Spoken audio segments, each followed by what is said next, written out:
নমস্কার, আমি পার্থরাজ মিশ্র, শিক্ষক অমরশ্রী রঘুনাথ হাই স্কুল। আপনাদের সবাইকে আরও একবার অ্যারাইজ অ্যান্ড অ্যাপের ক্লাসরুমে স্বাগত জানাই।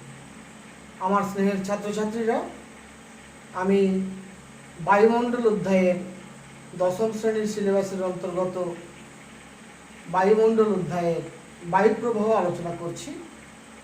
ইতিমধ্যেই বায়ুপ্রবাহের শ্রেণীবিভাগ আমি বলেছি যে আমরা পৃথিবীতে যত রকমের বায়ু প্রবাহিত হয় তাকে 4টে শ্রেণীতে বিভক্ত করতে পারি: নিয়ত বায়ু, সাময়িক বায়ু, আকস্মিক বায়ু এবং স্থানীয় বায়ু। আমরা নিয়ত বায়ু ইতিমধ্যেই আলোচনা করেছি বিস্তৃতভাবে। আজকে আমরা আলোচনা করব সাময়িক বায়ু। তাহলে স্নেহের ছাত্রছাত্রীরা, আজকের ক্লাসটাতে আমরা কী ধরনের শিখন সামর্থ্য অর্জন করব সেটা প্রথমে দেখে নিয়ে আমরা আলোচনায় ঢুকব। প্রথমেই একটু দেখো, আজকের যে আমরা ক্লাসটাতে পড়াশোনা করব সেটা হচ্ছে সাময়িক বায়ু সম্পর্কে এবং সাময়িক বায়ু শ্রেণীবিভাগ সম্পর্কে আজকের ক্লাসে আলোচনা করব। তাহলে প্রথমে আমরা কি জানবো, সাময়িক বায়ু কাকে বলে, সাময়িক বায়ু বলতে আমরা কি বুঝি, কেনই বা তাকে সাময়িক বায়ু নামকরণ করা হয়েছে এটা জানবো। দ্বিতীয়ত জানবো সাময়িক বায়ু কি কি প্রকারের হয়, সাময়িক বায়ু আবার কত কি কি ভাগে আমরা ভাগ করতে পারি সাময়িক বায়ুকে। এরপরে আমরা জানবো স্থলবায়ু ও সমুদ্র বায়ুর উৎপত্তি কিভাবে ঘটে, সেটা সম্পর্কে আমরা ধারণা লাভ করতে পারবো আজকের ক্লাস থেকে।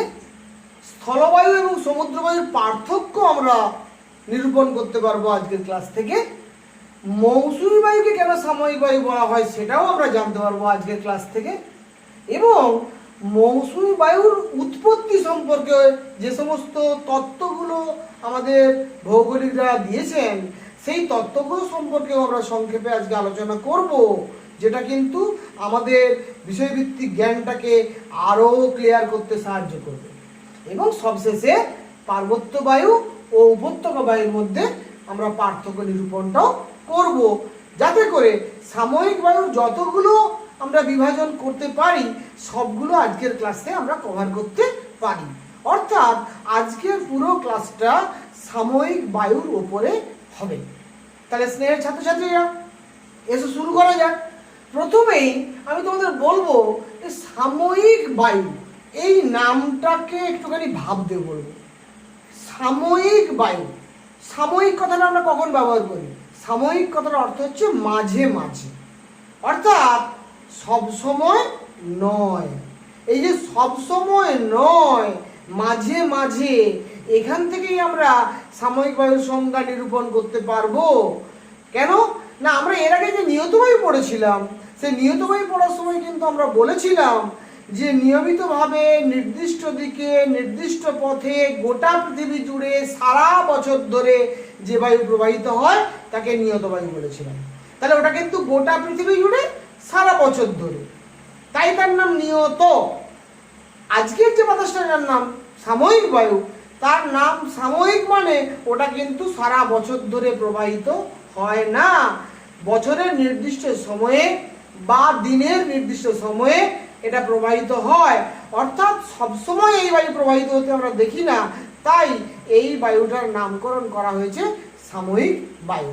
তাহলে সাময়িক বায়ুর সংজ্ঞাতে আমরা কি বলবো না, যে সমস্ত বায়ু দিন এবং রাত অথবা শীত এবং গ্রীষ্মের উষ্ণতার তারতম্যের ফলে সৃষ্ট বায়ুচাপের তারতম্যের জন্য সৃষ্টি হয়, সেই বায়ুকে আমরা বলবো সাময়িক বায়ু। আমি আগেই বলেছি বায়ু প্রবাহ সৃষ্টির প্রধান কারণ হচ্ছে বায়ু চাপের তারতম্য। কোথাও উচ্চচাপ হবে, কোথাও নিম্নচাপ হবে, আবার কোথাও উচ্চচাপ হবে, কোথাও নিম্নচাপ হবে। এই যে বায়ুচাপের তারতম্য, এটা নির্ভর করে বায়ুর উষ্ণতার তারতম্যের উপরে। তাহলে বায়ুর উষ্ণতা বাড়লে বায়ুর চাপ কমে যায়, আবার বায়ুর উষ্ণতা কমলে বায়ুর চাপ বেড়ে যায়। তাহলে বায়ুর উষ্ণতার সঙ্গে চাপের সম্পর্ক আর বায়ুর চাপের ঢালের সঙ্গে বায়ু প্রবাহের সম্পর্ক, এটা কিন্তু ফিক্সড। এবারে প্রশ্নটা হচ্ছে দিন এবং রাতের উষ্ণতার তারতম্য, শীত এবং গ্রীষ্মের ঋতুভিত্তিক উষ্ণতার তারতম্যের ফলে যে সমস্ত বায়ুগুলো সৃষ্টি হয় সেই বায়ুগুলো যেহেতু সারা দিন ধরে প্রবাহিত হয় না বা সারা বছর ধরে প্রবাহিত হয় না, দিনের নির্দিষ্ট সময়ে প্রবাহিত হয় বা বছরের নির্দিষ্ট ঋতুতে প্রবাহিত হয়, তাই এই ধরনের বাতাসগুলোকে আমরা নামকরণ করব সাময়িক বায়ু হিসাবে।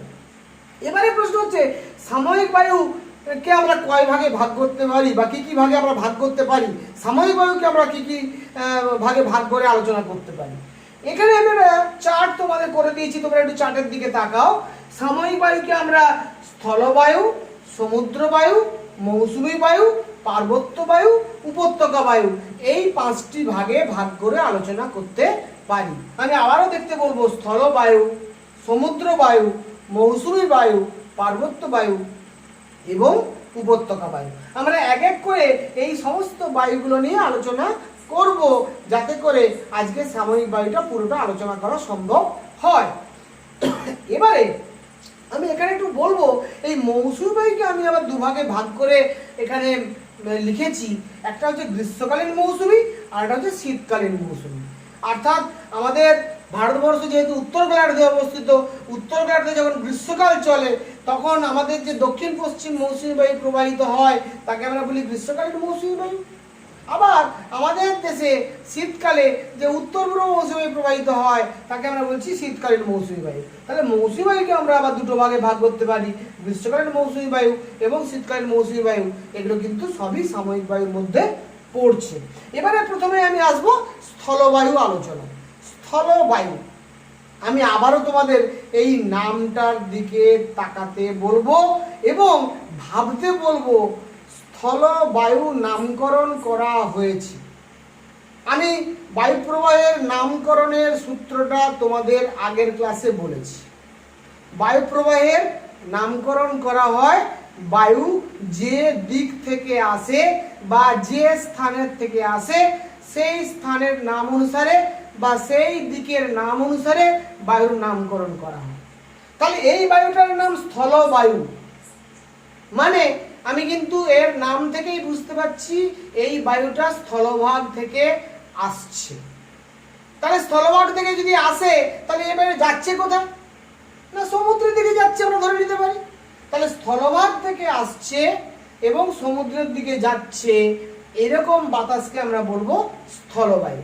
এইটা বোঝার জন্য আমি তোমাদেরকে ভারতবর্ষের মানচিত্রটা একটু দেখতে বলবো, তাহলে তোমাদের বুঝতে সুবিধা হবে। এইটা আমার ভারতবর্ষের মানচিত্র, তোমরা দেখতে পাচ্ছ। এই ভারতবর্ষের মানচিত্রের দক্ষিণ দিক দিয়ে নিরক্ষরেখা প্রসারিত হয়েছে। নিরক্ষরেখার মান 0 ডিগ্রি। ভারতবর্ষের দক্ষিণ বিন্দুর নাম, দক্ষিণতম অংশের নাম মূল স্থলভাগের কন্যাকুমারিকা অন্তরীপ 8 ডিগ্রি 4 মিনিট উত্তর অক্ষাংশ। তাহলে ভারতবর্ষের দক্ষিণে নিরক্ষরেখা অবস্থান করছে। ভারতবর্ষের মাঝখান দিয়ে কর্কট ক্রান্তি রেখা প্রসারিত হয়েছে 27 ডিগ্রি উত্তর অক্ষাংশ। এই কর্কট ক্রান্তি রেখা ভারতবর্ষের মাঝখান দিয়ে প্রসারিত হয়েছে গুজরাট, মধ্যপ্রদেশ, ছত্তিশগড়, ঝাড়খণ্ড এবং পশ্চিমবঙ্গের ভেতর দিয়ে প্রসারিত হয়েছে কর্কট ক্রান্তি রেখা। এবারে ভারতবর্ষের একেবারে দক্ষিণে এই অংশে আছে ভারত মহাসাগর,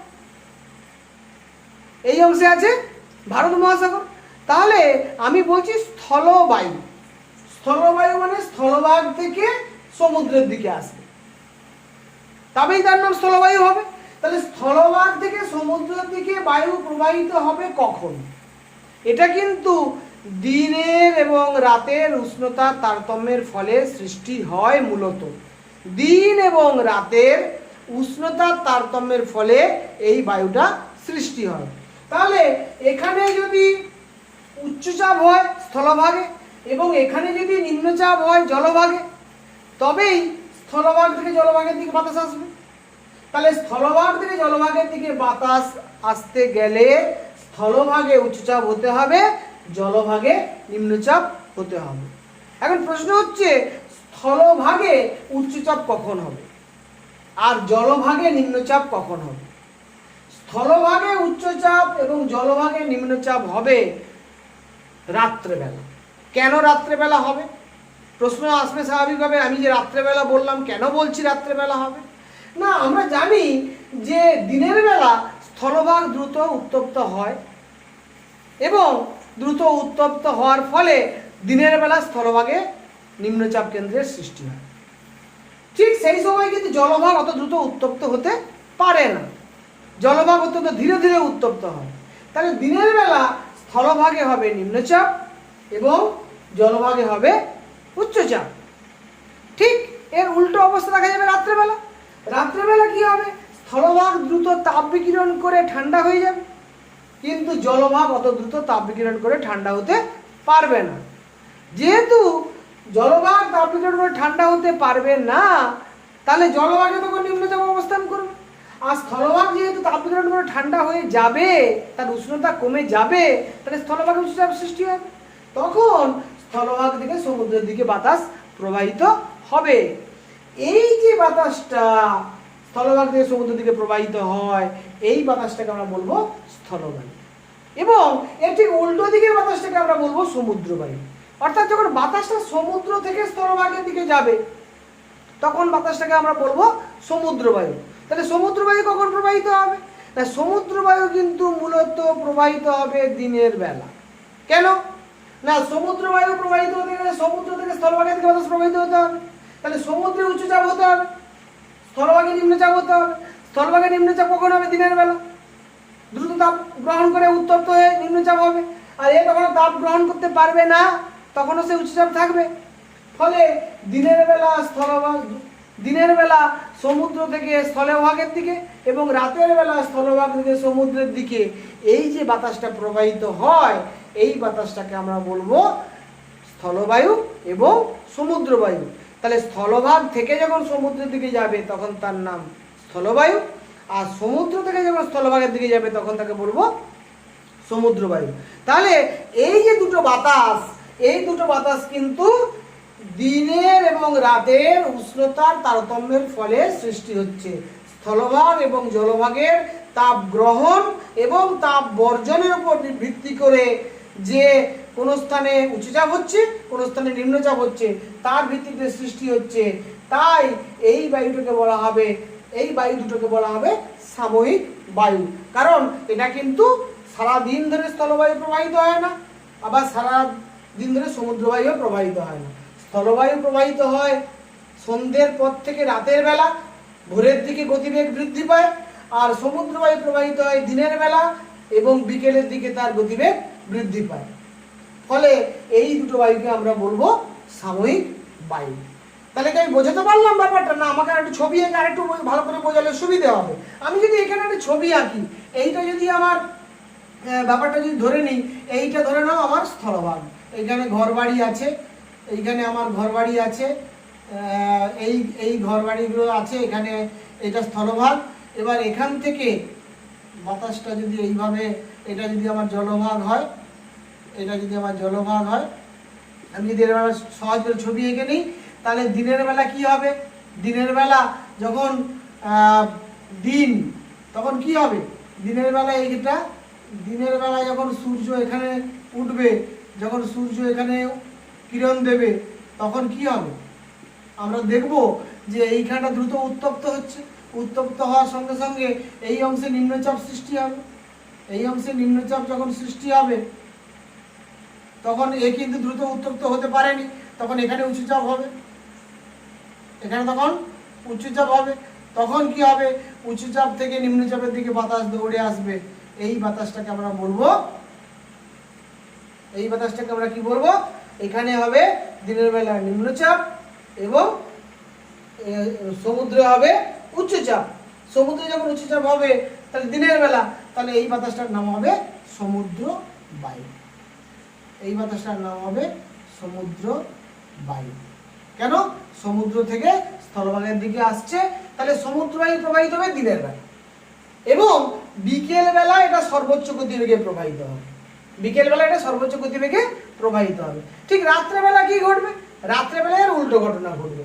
রাত্রেবেলা আমরা কি দেখব? রাত্রেবেলা দেখব এইখানটা হয়ে যাবে উচ্চচাপ। আমি রাতের বেলার কথা বলছি। রাতের বেলা যে ঘটনা ঘটবে, এখানটা ধরো এটা চাঁদ থাকলো, এটা যদি আমার চাঁদ ধরে নিই,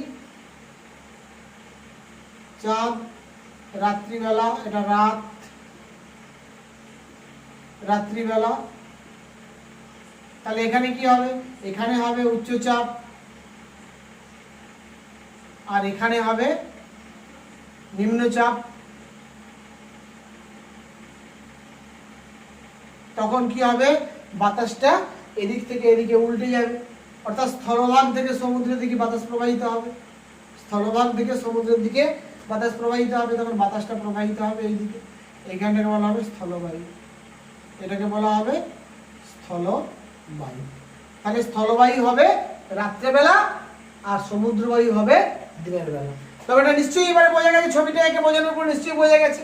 এবারে আমি আসবো মৌসুমী বায়ুর প্রসঙ্গে। মৌসুমী বায়ু, তাহলে স্থলবায়ু সমুদ্রের উৎপত্তি আমরা জানলাম, তাহলে স্থলবায়ু সমুদ্রবায়ুর উৎপত্তি যখন আমরা জানলাম, তাহলে এখান থেকে কিন্তু পার্থক্যটাও আমরা নিজেরা সহজেই নির্ণয় করতে পারবো না, পারবো না, নিশ্চিতভাবে পারবো। তাহলে আমি একবার বলে দিই, তাহলে স্থলবায়ুর সংজ্ঞা বলবো যে যখন স্থলভাগ থেকে সমুদ্রের দিকে বাতাস প্রবাহিত হবে তখন তাকে বলবো স্থলবায়ু, আর যখন সমুদ্র থেকে স্থলভাগের দিকে বায়ু প্রবাহিত হয় তখন তাকে বলবো সমুদ্রবায়ু। তাহলে দুটো সংজ্ঞা বললে একটা পার্থক্য হয়ে গেল। দ্বিতীয়ত, স্থলবায়ু প্রবাহিত হবে কখন, রাত্রেবেলা, এবং সমুদ্রবায়ু কখন প্রবাহিত হবে, দিনের বেলা। 3 নম্বর পয়েন্ট, স্থলবায়ু যখন প্রবাহিত হবে তখন স্থলভাগে হবে উচ্চচাপ, সমুদ্রে হবে নিম্নচাপ। আবার সমুদ্রবায়ু যখন প্রবাহিত হবে তখন সমুদ্রে হবে উচ্চচাপ, স্থলভাগে হবে নিম্নচাপ। ফলে এইভাবে আমরা স্থলবায়ু মানে সেটা শুষ্ক বায়ু, সমুদ্রবায়ু মানে সেটা আর্দ্র বায়ু, এইভাবে আমরা স্থলবায়ু সমুদ্রবায়ুর পার্থক্য নিরূপণ করতে পারবো। 4-5টি পার্থক্য কিন্তু এখান থেকে আমরা খুব সহজেই লিখে ফেলতে পারবো। এবারে আমি আসছি, আমার 4 নম্বর বিষয়টা কিন্তু আলোচনা হয়ে গেল। 5 নম্বর, যে মৌসুমী বায়ুকে কেন সাময়িক বায়ু বলা হয়। মৌসুমী এই কথাটা আরবি শব্দ মৌসুম থেকে এসেছে, যার অর্থ হচ্ছে ঋতু। এই যে তার ব্যুৎপত্তিগত অর্থ ঋতু, অর্থাৎ মৌসুমী বায়ু হচ্ছে এমন একটা বায়ু যেটা কিন্তু গ্রীষ্মকাল এবং শীতকাল, গ্রীষ্মকাল এবং শীতকাল এই যে দুটো ঋতু, এই দুটো ঋতুর ঋতুভিত্তিক উষ্ণতার পার্থক্যের ফলে যে বায়ুচাপের পার্থক্য ঘটে, ঋতুভিত্তিক উষ্ণতার পার্থক্যের ফলে যে বায়ুচাপের পার্থক্য ঘটে, সেই বায়ুচাপের পার্থক্যের ফলে মৌসুমী বায়ু সৃষ্টি হয়। তাই মৌসুমী বায়ুকেও আমরা বলবো সাময়িক বায়ু। এই কারণে বলবো যে এটা কিন্তু দিন এবং রাতের উষ্ণতার পার্থক্য হয় না ঠিকই, কিন্তু এটা গ্রীষ্মকাল এবং শীতকাল এই ঋতুগত পার্থক্যের ফলে সৃষ্টি হয়। এটাও সারা বছর ধরে প্রবাহিত হয় না, এটাও কিন্তু নির্দিষ্ট ঋতুতে প্রবাহিত হয়। তাই মৌসুমী বায়ুকেও আমরা সাময়িক বায়ু হিসাবে আখ্যায়িত করতে পারি। তাহলে 5 নম্বর প্রশ্নের উত্তর, মৌসুমী বায়ুকে কেন সাময়িক বায়ু বলা হয়, বোঝা গেল। এবার প্রশ্ন হচ্ছে, এই মৌসুমী বায়ু কিভাবে সৃষ্টি হয় তার সম্পর্কে কতগুলো তত্ত্ব বিজ্ঞানীরা আমাদের সামনে তুলে ধরেছেন। সেই তত্ত্বগুলো একটু তোমাদের দেখে নিতে বলবো।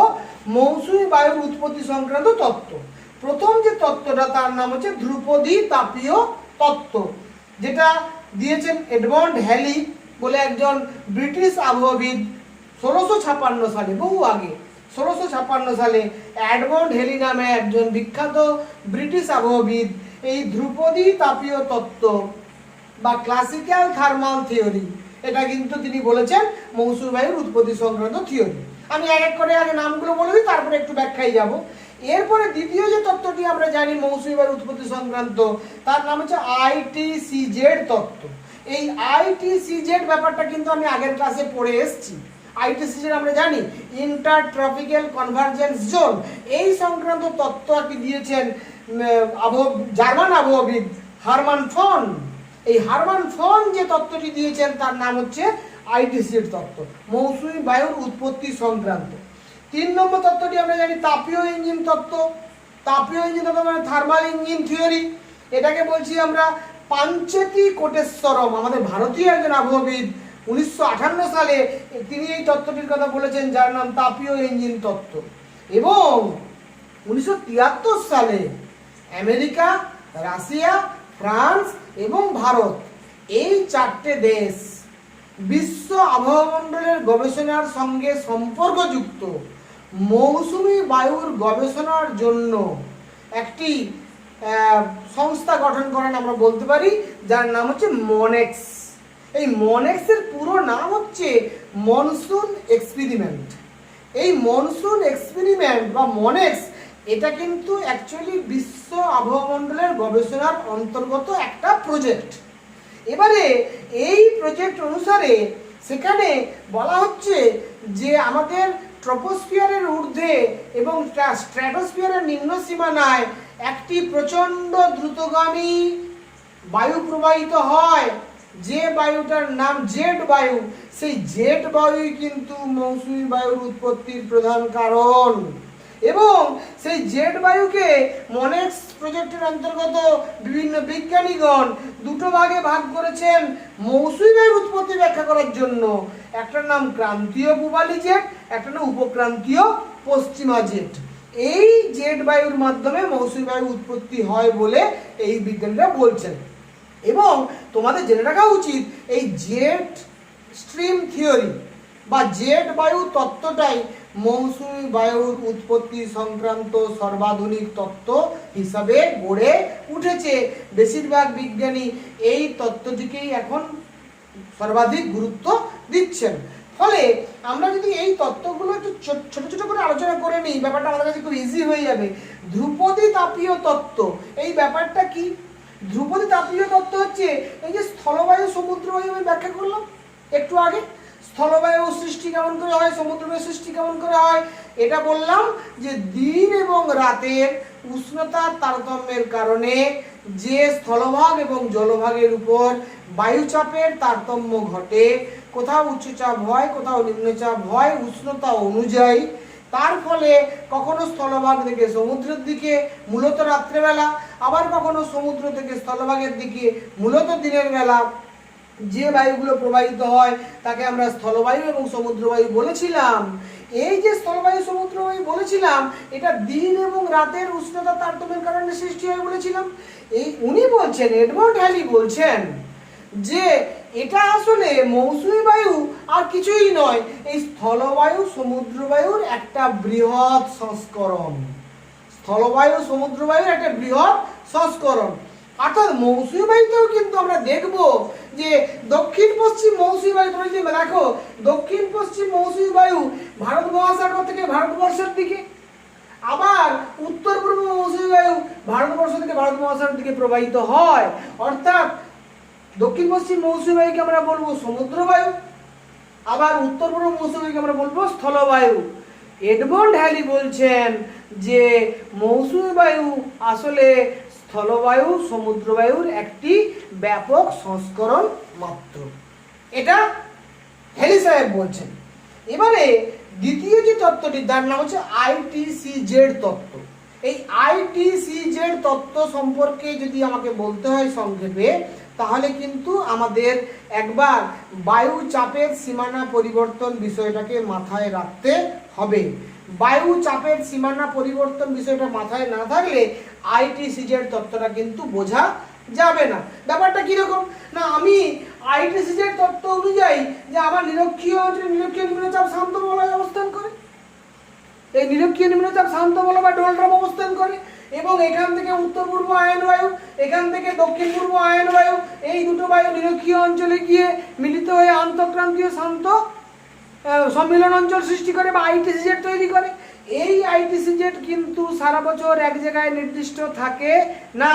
সূর্যের উত্তরায়ণের সময় সূর্য যখন উত্তর গোলার্ধে 21 জুন তারিখে কর্কট ক্রান্তির উপর লম্বভাবে কিরণ দেয়, তখন কি হয়, এই যে নিরক্ষীয় নিম্নচাপ বলয় 10 ডিগ্রি উত্তর দিকে সরে যায়, এবং সূর্য যখন মকর ক্রান্তির উপর লম্বভাবে কিরণ দেয় তখনও কিন্তু আবার দক্ষিণ দিকে সরে আসে প্রতিটা বায়ুচাপ বলয়গুলো। আমরা আগে বলেছিলাম বায়ুচাপ বলয়ের সীমানা পরিবর্তন করার সময়। ফলে এই আইটিসিজেড কিন্তু ফিক্সড থাকে না, বছরের বিভিন্ন সময় আইটিসিজেড বিভিন্ন জায়গায় অবস্থান করে। আর এই আইটিসিজেড যে বিভিন্ন জায়গায় অবস্থান করে, যখন উত্তর গোলার্ধে সূর্য লম্বভাবে কিরণ দিচ্ছে 21 জুন তারিখে সূর্য যখন কর্কট ক্রান্তির উপর লম্বভাবে কিরণ দিচ্ছে, যখন আমাদের আইটিসিজেড অঞ্চলটা নিরক্ষীয় অঞ্চল থেকে একটু উত্তর দিকে সরে গিয়ে 10 ডিগ্রি উত্তর অক্ষাংশ বা 15 ডিগ্রি উত্তর অক্ষাংশের কাছাকাছি অবস্থান করছে সরে গিয়ে, তখন কিন্তু আইটিসিজেড অঞ্চলটা কিন্তু এখানে চলে আসছে। আইটিসি অঞ্চল এখানে চলে আসছে মানে কি, তখন কিন্তু উত্তর পূর্ব আয়ন বায়ুর প্রবাহ মাত্রা ছোট হয়ে যাচ্ছে এবং দক্ষিণ পূর্ব আয়ন বায়ুর প্রবাহ মাত্রা কিন্তু বড় হয়ে যাচ্ছে। ঠিক উল্টো ঘটনা ঘটবে যখন দক্ষিণ গোলার্ধে সূর্য 22 ডিসেম্বর তারিখে মকর পঞ্জিকার উপর লম্বভাবে কিরণ দেবে, তখন কি হবে, তখন কিন্তু আইটিসি অঞ্চল দক্ষিণ দিকে সরে আসবে। দক্ষিণ দিকে সরে এলে কিন্তু এখানে কিন্তু আমরা দেখব দক্ষিণ পূর্ব আয়ন বায়ু ক্রমশ এগিয়ে আসবে এবং এখানে কিন্তু এই আয়ন বায়ুর সংস্করণ, ক্ষুদ্র সংস্করণ বলে বলছেন কে, এই আইটিসি এর তত্ত্ব। জার্মান আবহবিদ হারমান ফন তিনি যে তত্ত্বের কথাটা বলছেন তার তত্ত্ব অনুসারে মৌসুমী বায়ু আসলে আয়ন বায়ুর একটি ক্ষুদ্র সংস্করণ। তাহলে হারমান ফন সাহেব কি বলছেন যে আইটিসি এর তত্ত্ব অনুযায়ী, তার তৈরি আইটিসি এর তত্ত্ব অনুযায়ী মৌসুমী বায়ুর উৎপত্তি আসলে আইটিসি এর তত্ত্ব অনুযায়ী তিনি বলছেন যে এটা উত্তর পূর্ব আয়ন বায়ু এবং দক্ষিণ পূর্ব আয়ন বায়ু, এই যে দুটো আয়ন বায়ু তারই ক্ষুদ্র সংস্করণ হচ্ছে মৌসুমী বায়ু। অর্থাৎ এই যে আমরা মৌসুমী বায়ুর কথা বলছি, এই যে দক্ষিণ পূর্ব আয়ন বায়ু, এই দক্ষিণ পূর্ব আয়ন বায়ুটা যখন নিরক্ষরেখা অতিক্রম করে যাবে তখন ফ্যারাডের সূত্র সে ডান দিকে বেঁকে দক্ষিণ পশ্চিম মৌসুমী বায়ুতে পরিণত হবে। এটা উনি বলছেন যে দক্ষিণ পূর্ব আয়ন বায়ু যখন এখানে জলভাগে উচ্চচাপ, স্থলভাগে নিম্নচাপ হবে, কখন হবে, যখন সূর্য উত্তর গোলার্ধে লম্বভাবে কিরণ দেবে, উত্তরায়ণ চলবে 21 জুন তারিখের আশপাশের অঞ্চল, তখন ভারতীয় স্থলভাগে গভীর নিম্নচাপ সৃষ্টি হবে, ভারতীয় স্থলভাগে তখন ভারত মহাসাগরের আলো এবং তাপ কম পাবে, ফলে এখানে কিন্তু উচ্চচাপ হবে। এই উচ্চচাপ তখন এই নিম্নচাপ কেন্দ্রের দিকে আকর্ষিত হবে, আকর্ষিত হলে দক্ষিণ পূর্ব আয়ন বায়ু এই দিকে আকর্ষিত হবে। দক্ষিণ পূর্ব আয়ন বায়ু যখন নিরক্ষরেখা অতিক্রম করবে তখন কিন্তু ওটা ফ্যারাডের সূত্র অনুসারে ডান দিকে বেঁকে দক্ষিণ পশ্চিম মৌসুমী বায়ুতে রূপান্তরিত হবে এবং ওটা দুটো শাখায় ভাগ হয়ে যাবে, একটা আরব সাগরীয় শাখা, একটা বঙ্গোপসাগরীয় শাখা। তাহলে দক্ষিণ পূর্ব আয়ন বায়ু নিরক্ষরেখা অতিক্রম করার পর ফ্যারাডের সূত্র অনুসারে ডান দিকে বেঁকে দক্ষিণ পশ্চিম মৌসুমী বায়ুতে পরিণত হবে এবং দুটো শাখায় বিভক্ত হবে। একটি শাখার নাম আরব সাগরীয় শাখা, এই শাখাটি পশ্চিম ঢালে প্রচুর বৃষ্টিপাত ঘটাবে। অপর শাখাটির নাম বঙ্গোপসাগরীয় শাখা, সেটি হিমালয় পর্বতের দক্ষিণ ঢালে আঘাত পেয়ে বৃষ্টিপাত ঘটাবে এবং গোটা ভারতবর্ষে মৌসুমী বৃষ্টিপাতের সূচনা হবে। এটাই কিন্তু বলছেন হারমান ফন সাহেব আইটিসি এর তত্ত্ব অনুযায়ী। এবং শীতকালে ঠিক উল্টো ঘটনা ঘটবে, তখন স্থলভাগে হয়ে যাবে উচ্চচাপ, তখন সূর্য অবস্থান করবে দক্ষিণ গোলার্ধে ভারত মহাসাগরের উপরে, তখন ভারত মহাসাগরে হবে নিম্নচাপ, তখন ভারতীয় স্থলভাগ থেকে ভারত মহাসাগর নিম্নচাপের দিকে বাতাস প্রবাহিত হবে। এই উত্তর পূর্ব আয়ন বায়ুটাই আসলে কিন্তু উত্তর পশ্চিম মৌসুমী বায়ুতে রূপান্তরিত হয়ে যাবে এবং ভারতীয় স্থলভাগে এটার নাম হবে উত্তর পূর্ব মৌসুমী বায়ু। নিরক্ষরেখা অতিক্রম করার পর এও ফ্যারাডের সূত্র অনুসারে বাম দিকে বেঁকে উত্তর পশ্চিম মৌসুমী বায়ুতে রূপান্তরিত হয়ে যাবে। এটাই বলছেন কে, হারমান ফন সাহেব। তাপীয় ইঞ্জিন তত্ত্ব অনুযায়ী আমাদের ভারতীয় আবহবিদ পাঞ্চেতি কোটেশ্বরম 1958 সালে যে তত্ত্বের কথা বলেছেন, এই তত্ত্বটা বেসিক্যালি তিব্বত মালভূমিতে একটা প্রচণ্ড উত্তাপ সৃষ্টি হয়, একটা তাপীয় অবস্থা সৃষ্টি হয়, তার ফলে এখানে একটা পরিচলন স্রোতের সৃষ্টি হয়। এই পরিচলন স্রোতের ফলে এখানকার বাতাস ঊর্ধ্বগামী হয়, ঊর্ধ্বগামী হয়ে এই অঞ্চলে এসে নেমে আসে এবং এখান থেকে বাতাসটা আবার মৌসুমী বায়ু দ্বারা আকর্ষিত হয় বলে তিনি বলছেন কে, আমাদের পাঞ্চেতি কোটেশ্বরম সাহেব। আর জেট স্ট্রিম থিওরি, যেটা মনেক্সের অন্তর্গত 1973 সালে বলা হয়েছে, সেখানে বলা হয়েছে ক্রান্তীয় পূবালী জেট এবং উপক্রান্তীয় পশ্চিমা জেট। এটা একটা বড় বিষয়, জেট বায়ু নিয়ে বিস্তৃতভাবে আলোচনা করার স্কোপ আছে। জেট বায়ু নিয়ে বিস্তৃতভাবে আলোচনা না করে ব্যাপারটা খুব ভালোভাবে বোঝাও যাবে না। মূলত জেট বায়ু কাকে বলে আমি একটু বলি। জেট বায়ু হচ্ছে একটা জিওস্ট্রপিক বায়ু। এই জিওস্ট্রপিক বায়ুটা আমাদের বায়ুমণ্ডলের ট্রপোস্ফিয়ারের ঊর্ধ্ব সীমানায় এবং স্ট্র্যাটোস্ফিয়ারের নিম্ন সীমানায় একেবারে পশ্চিম দিক থেকে পূর্ব দিকে তরঙ্গের আকারে প্রচণ্ড বেগে প্রবাহিত হয় ঊর্ধ্বাকাশে। এই যে ঊর্ধ্বাকাশে প্রবাহিত তীব্র গতিবেগ সম্পন্ন সর্পিল আকার সংকীর্ণ এবং দীর্ঘ বাতাস, যেটা সারা বছর ধরে প্রবাহিত হয়, সেই বায়ুর নাম জেট বায়ু। এই জেট বায়ুটা অ্যাকচুয়ালি প্রথম 1920 সালে একজন জাপানের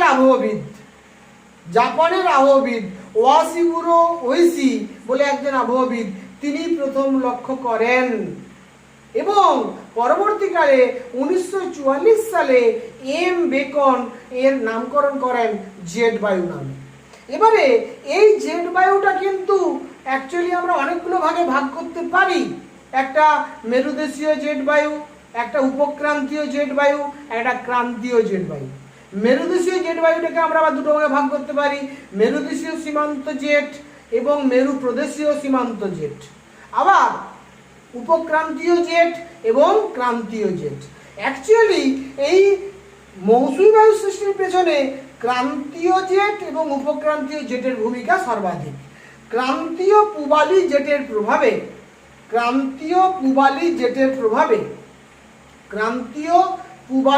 প্রভাবে আমি আবারও বলছি, মৌসুমী বায়ু সক্রিয় হয়, দক্ষিণ পশ্চিম মৌসুমী বায়ু সক্রিয় হয় এবং উপক্রান্তীয় পশ্চিমা জেট বায়ু সক্রিয়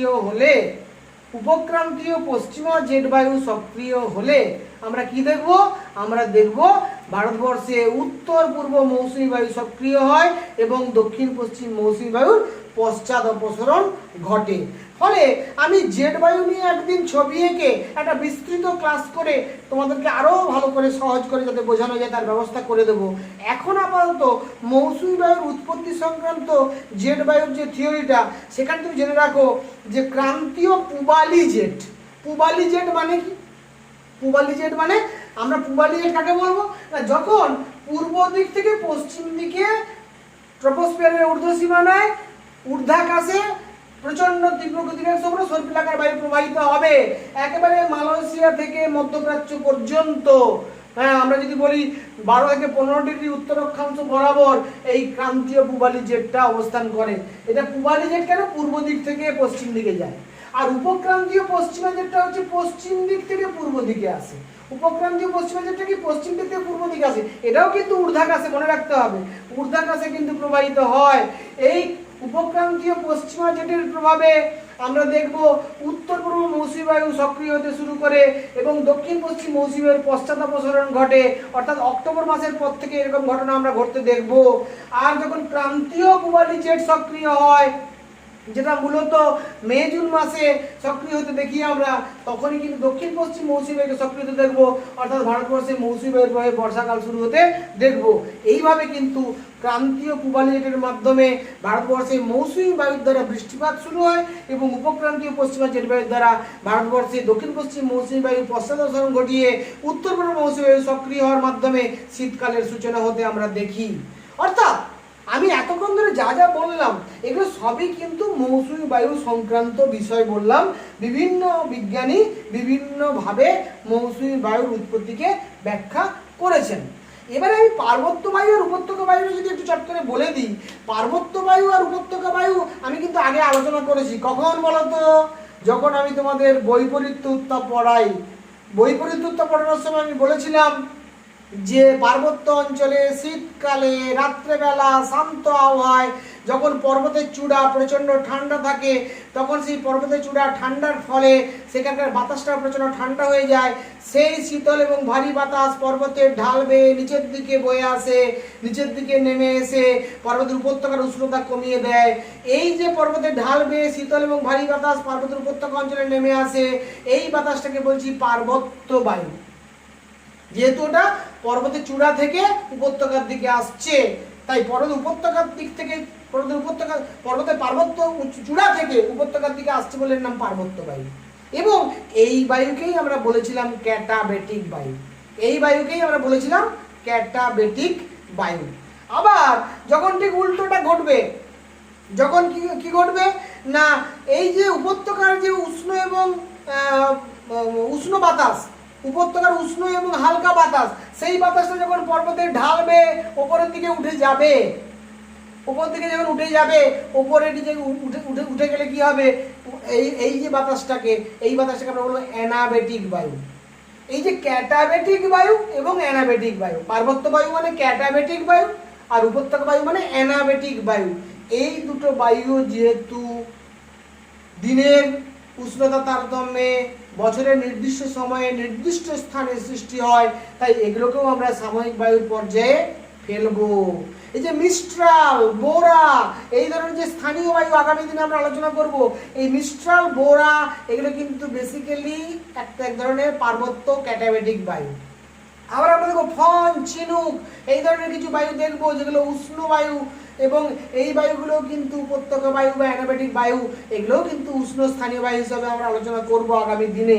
ফলে পার্বত্য বায়ু আর উপত্যকা বায়ু আর কিছু নয়। পার্বত্য বায়ু মানে হচ্ছে ক্যাটাবেটিক বায়ু, শীতল এবং ভারী বায়ু, যেটা পার্বত্য অঞ্চল থেকে উপত্যকার দিকে নেমে আসে শীতকালে পার্বত্য অঞ্চলে রাত্রেবেলা।